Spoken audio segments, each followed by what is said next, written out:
Hi, it's Mimi Kirk and I'm here in Milan, Italy.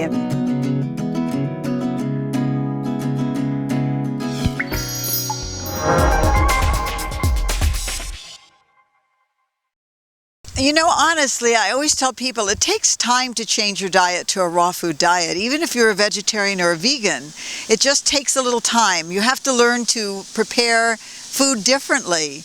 You don't get the food from cooking. You don't get the same flavors. You have to learn how to manipulate it. But honestly, the food is so delicious. It takes a year to transition.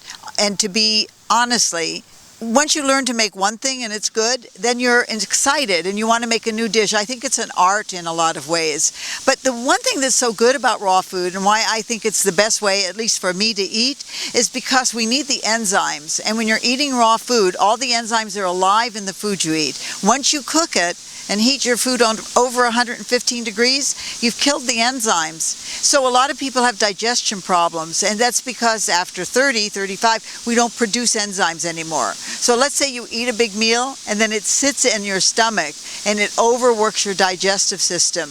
It's hard on your cells and it's hard on your body. But when you have a juice, a raw juice, or you eat a raw salad, your food digests very well. So it does take time, but here's the test.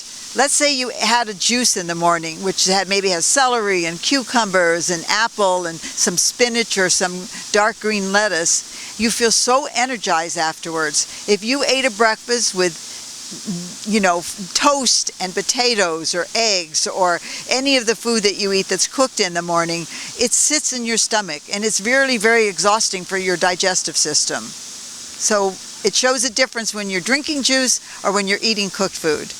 My suggestion, I tell most people, they always ask me, what's the one thing you would suggest if I want to start eating raw food? And I really suggest juicing because it's the healthiest thing. You can get more fruits and vegetables in your body by fixing one 12 to 16 ounce juice.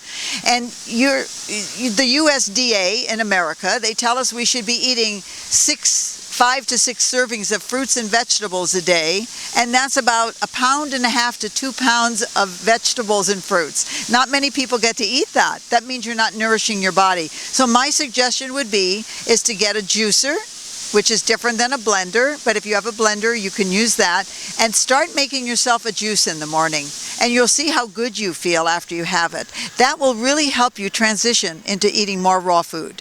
I think that the first thing to start out for breakfast, the first thing you should have in the morning is a green juice. And I would use celery, a couple sticks of celery, half of a cucumber. I would use carrot or apple for some sweet. And I would either put in spinach or a dark leafy green like romaine lettuce. And fix yourself a nice drink. Have that first thing in the morning and let that digest. Maybe later in the day, in between lunch, you maybe have some fruit, a little piece of fruit. Then for lunch, you have a really big salad with all kinds of chopped vegetables in there, and that's really amazing. And take your time and be mindful eating it. Don't just eat your food fast. People want to rush back to work. You really need to sit down and be mindful and look at what you're eating, what's on your plate.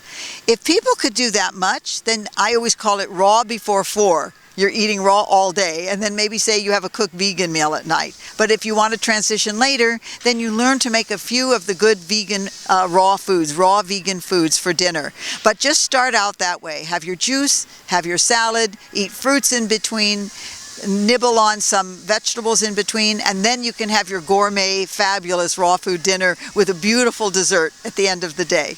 If you mix your green juice right, they are delicious. They don't taste like mowed lawn. You can't put too much kale in. You use a sweeter green like a spinach or a romaine leaf. Celery and cucumber are very sweet. Both of those are beautiful fruits, beautiful vegetables. And then you put in a carrot or you put in an apple, which helps to get sweet. You should not force yourself to drink it. This is not supposed to be bad tasting. They really are delicious when you make them right. Actually, I've just written a book that will be out shortly, the ultimate book of modern juicing, and it has over 200 juice recipes in there. So it's easy to find juice recipes and try what suits your palate. And, a lot of people like to put it in the blender and make it. You could put a frozen banana, you can put berries in there and some greens. And then maybe for some people that's a good way to start. I think juicing is best because you get more of the fruits and vegetables that you can consume, but even blending is good, a good way to start. You know, it's a very interesting thing. People are always worried they can't build muscle. What are they going to do if they're vegan or if they're eating raw food? And you can find raw athletes who are endurance athletes that keep a vegan diet and eat raw foods. And everybody's a little different. Sometimes, you know, before you work out, you know you need to beef up a little bit more. You need to eat some more vegetables. You get plenty of protein from eating dark leafy greens. There's so much protein in vegetables that people don't even realize it. Hemp seeds, some nuts, a little handful of almonds, 10 or 15 almonds, you're getting a lot of protein, and that really gives your body the energy that you need. And I find for people who are athletic and want to do something, a second small juice will give you the energy you need. So it's good to have another juice on hand that you can drink. And I don't mean the juices that you buy at the store, orange and apple. I mean fresh vegetable juice that you press yourself at home. Most trainings they say eat this before, this will help your muscles, build up muscles, but it's really good to recover after you do some kind of strenuous workout. And so I find dark leafy greens are very, very important for after a workout. That is one of the best things you can do because your body can process that the easiest way. And I don't know if anybody can get coconut water, but it's one of the things that is so hydrating. If you drink, it seems to be coconut water spreading around everywhere. If you can have a fresh Thai coconut water, it's very good for runners. It's very good for people who are athletes because it's hydrating and it gives you the electrolytes that your body needs. So that's what you want to do mostly, is nourish your body after you work out and before you work out. And I find juices do the best. I find juices what most endurance athletes like are juices best of all. One of the things that I like to do besides speaking is I like to go out and give a food demo. And the reason I do that is I want to show people a couple meals that they can fix for themselves that's so delicious, like a raw lasagna that's made out of zucchini noodles or a pasta that's made from zucchini noodles. You'd be so surprised how it tastes like an actual noodle without the gluten, without the egg, without the flour. It's really delicious. And I love to show people how to make raw desserts. They're so healthy you can eat them for breakfast. They're really, really good for you. So I think that going out and showing people how to make food has been very important to helping people transition. And I give a lot of classes that way. And I consult people even on Skype and tell them how to make different foods and give them recipes and so forth. And then my books are filled with amazing recipes. I can feed that to carnivores and they love the food. So I'm very big on teaching people how to make delicious raw food. I think it makes the difference. You know, one of the things I've been really excited since I love Italy so much, I was in Florence and I made my zucchini pasta for an Italian man who's from Naples. And he was very, very thinking he's not going to like this zucchini pasta. And there was a big table full of people and he grabbed the last of it and he said, "I'm finishing this. It's so delicious." He said, "Honestly, I didn't think I was going to like this because I love pasta." People are always saying that they think that I'm very attractive for my age. I look younger. I look very healthy. And if I'm doing this, they want to do it. But I want to talk a little bit about beauty because I think that's so important. It's from the inside. It's who you are that comes out the way you look. It isn't what you're wearing. It isn't your hair or your makeup.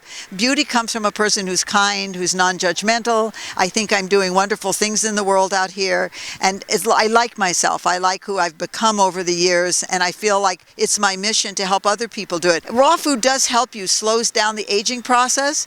But I do think it's really important to go on the inside and find who you are and love that about yourself before anything else. And one thing I must say, when you're feeling healthy and you wake up in the morning and you think you're in your 20s and you feel like I do when you wake up in the morning, I really wish that for other people. I have no aches or pains. So it's the way I eat, and I want to go around the world and teach people how to do that because I think it's going to make a big difference, not by just living long, but by living healthy and well as long as you live. I've been a vegetarian and a vegan for the better part of 40 years, but I didn't go raw till I was 69. And the reason why I went raw is I went for my doctor's visit, and he told me my blood pressure and cholesterol was high. Most people think, oh, that's what happens to you when you age, when you get older. So my doctor handed me a prescription, and the first thing I thought about was my family's health history, and I didn't want to follow in their footsteps. So I decided to go home and search and find out what I can do. And I went on the internet, and I kept looking and trying to read papers and what people were saying. And everybody was mentioning raw food. I thought that was so amazing. But it didn't interest me because I love to cook and I love good food. But I decided to try it anyway. 6 months later, I went back to my doctor. My blood pressure was normal, my cholesterol was normal, and I had no arthritic pains. And I have not had any problems since then, and that's over 7 years now. So I'm a big fan of this kind of food and the way I eat. I have a website if people are interested to take a look at what I'm doing. It's youngonrawfood.com. I also have a lot of YouTube videos out. Just search for Mimi Kirk, and you can search for Mimi Kirk on Facebook, and I have a page that says Mimi Kirk Author, and I can take as many people that want to join. I have about 100,000 followers now on that page. I'd love for anybody to come join me. I'm happy to answer questions. I post recipes. I post pictures of what I'm doing, and I think I help inspire and encourage people to change their diet and live a healthy, long life. Mimi Kirk is my name, and I was born in 1938, which makes me 76. And I think what's so fantastic about that is I am prescription free. And it's not often somebody at my age has the energy that I have.